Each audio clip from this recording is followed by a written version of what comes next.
Oh yeah, baby, the SummerSlam Elites from 2017. These figures have been highly requested amongst all of you asking me to review figures.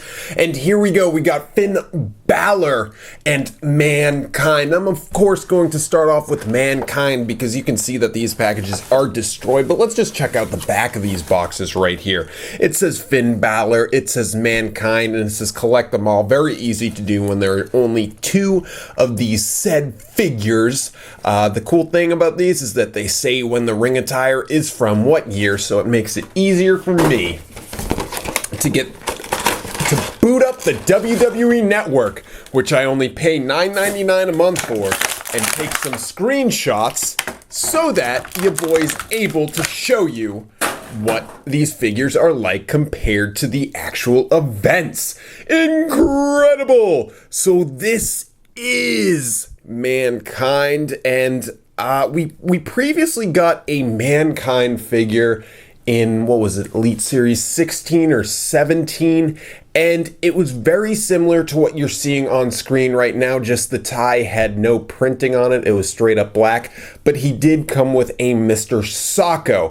Now, the thing that's insane about this release is that Mattel loves to nickel and dime us with their WWE license, and probably with every license, apparently, and it's insane that they gave us such a value with this figure by adding that print and then throwing in this championship, because in this day and age that never happens.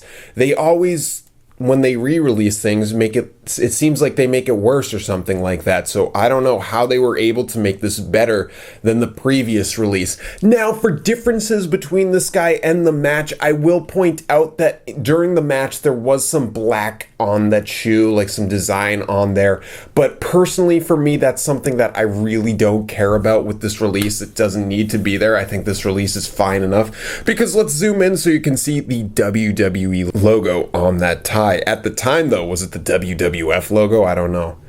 I'd like to say it was the WWE, but I don't know. He comes with a mask, which is removable, and you can take it off and reveal who he is under the mask, which is Mankind.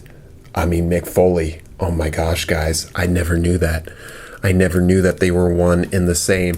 And you can take it off from the back and reveal the hair. It's a great sculpt, you know. It's one of those, if it's not broken, don't fix it. And this one's definitely not broken. It's an incredible face sculpt.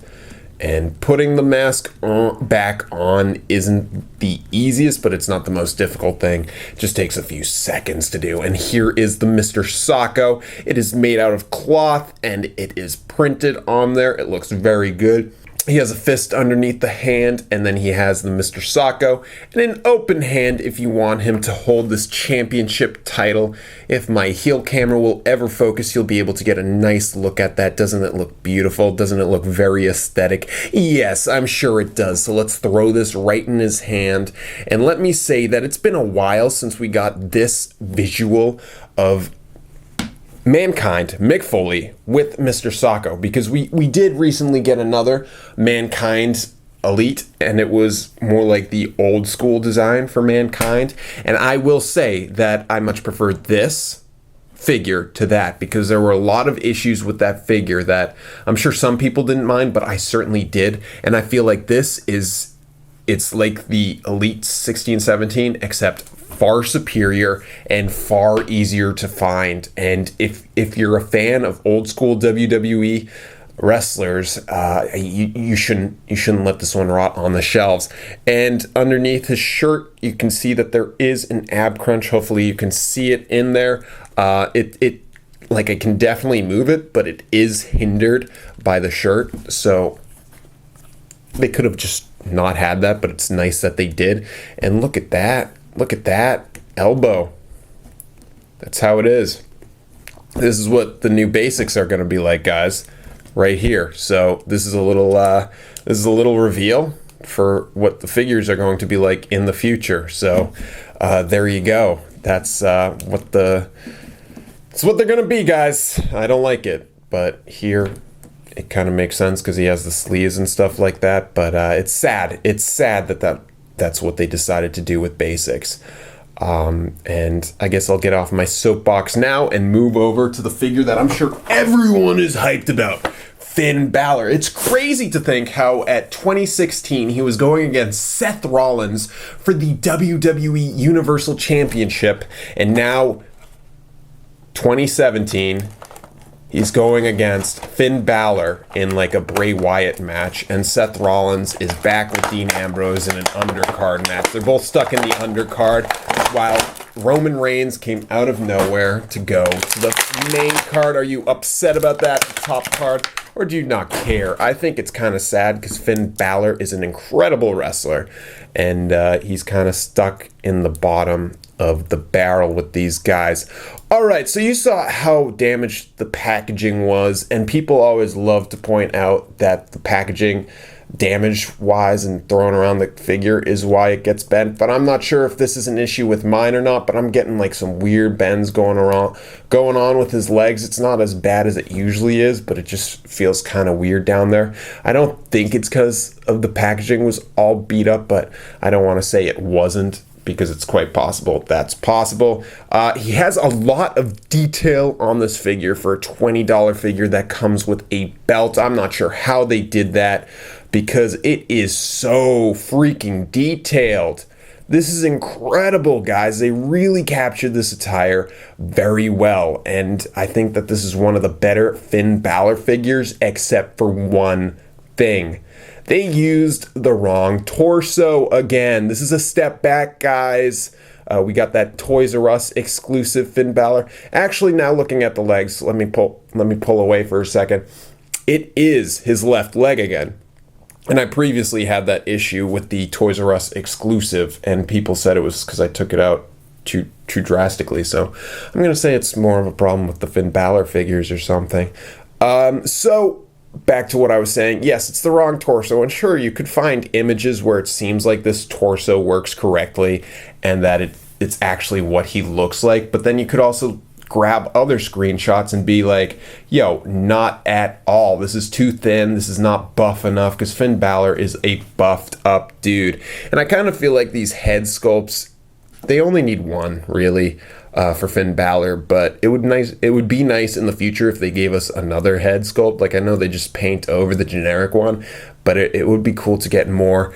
And it's cool that they were able to accomplish so much with this figure, even though it has the wrong torso, which I'm always bummed about. This still is a really cool looking figure, and certainly one that I don't really want to dissuade you from because of the chest issue. Like, I think that's easily forgivable if you want this figure so much, you know. Like, I don't think you're gonna, if you're a huge Finn Balor fan and you've been hyping up this figure and believe in the hype, I don't think you're gonna be like, oh, the chest is wrong, I'm not gonna pick it up. But I think that is a nuisance with these releases. I think that this is good. This is a good figure. I love the back of it. I wasn't expecting all that detail at all there. So when I opened it up and I looked at it, I was very, very impressed, especially considering they did that crazy paint job. And then they gave us this shiny belt, the shiny Universal Championship belt, which I think this is the second time that we're seeing this with a figure. The first time was what? Kevin Owens, I think. And it's interesting that we have this already. Yet no Goldberg yet. When are we going to get a Goldberg figure, guys? But I think that this is a solid figure for $20. If you can find it, it might not be as good as a value as the Toys R Us exclusive version, which in my opinion is still the best Demon Balor figure because it just straight up uses the right torso, all the right parts. But visually, I think this one might be a little more compelling. It's just a bummer that they botched it. Like funny how I said botched it, then the figure fell. Botched it like they often do with his figures. So these are the two of the set. If someone were to come up to me and say, yo, Tommy, you can only pick one to pick up, I couldn't be able to do it. I think that they're both extremely strong figures and quite possibly the best two we've seen in the SummerSlam Heritage Elites. You know, that could just be, I'm saying that because these are fresh in my mind, but I do think that these are really great figures with great value. And they're relevant to both old school and new school, because old school fans know Mankind, but new school fans know him as the Raw GM. And Finn Balor seems to be very well liked all around the world. So I don't think you're going to be wrong with picking up either of these figures. And if you agree with that, give this video a thumbs up. And hey, if you haven't subscribed yet, it would really help this channel grow and allow me to get more mad rev to buy more figures, to do more reviews, because this is a cyclical environment. Thank you guys for watching this. Y'all rock, and I'll see you guys at SummerSlam. Let me know which match you are most excited to see, and I'll respond.